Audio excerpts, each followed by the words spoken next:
Hi, I'm Dana Obelman. Welcome to this week's video chat.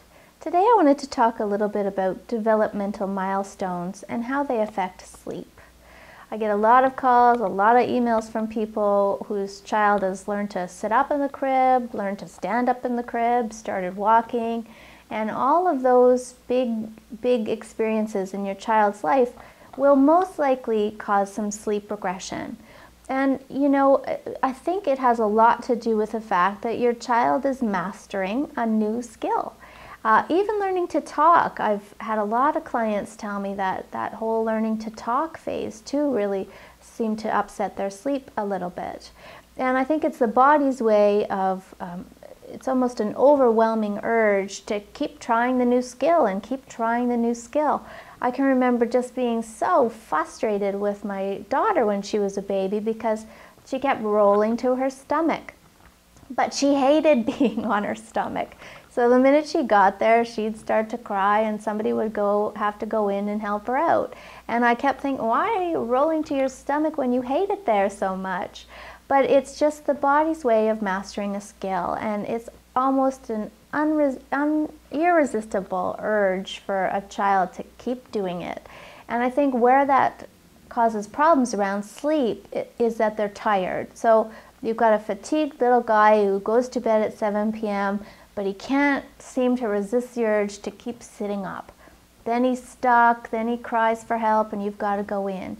And I get that that's a frustrating thing for a parent, but until it blows over, you don't have much choice. So if your child is stuck in sitting on their tummy in a standing position, you really have no choice but to go in, lay them back down, and leave.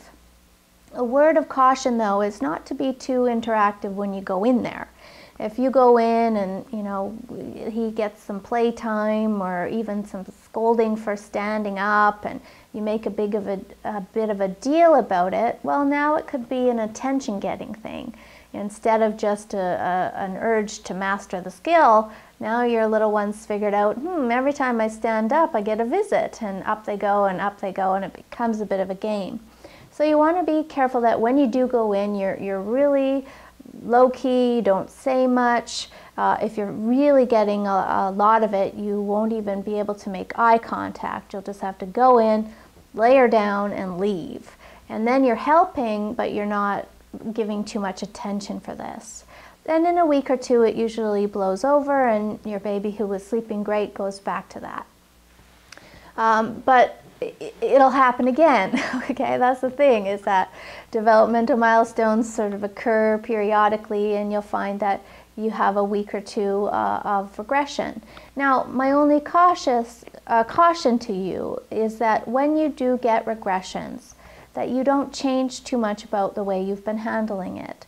You know, if all of a sudden, if your little one's up in the night because they're learning to crawl and you start rocking her in the middle of the night, well, now you're running the risk of undoing any hard work you've done to create great sleep habits. So just go in really low-key, offer a bit of assistance, and leave. Don't start doing things that are totally out of the norm again, or you'll have a child who loses all their own skills and becomes reliant on you again. So keep that in mind as you go through it. I know it's a bit of a frustrating time, but you could celebrate it in the sense that your child is developing the way they should be. They're learning new skills, they're driven to master them, and those are all really good, positive things. And if it means sleep's off track for a couple of days, well, so be it. That's just the way things happen. But not to worry about it, to handle it exactly like I've laid out, and you'll have your great sleeping baby back in no time. Thanks for watching, and sleep well.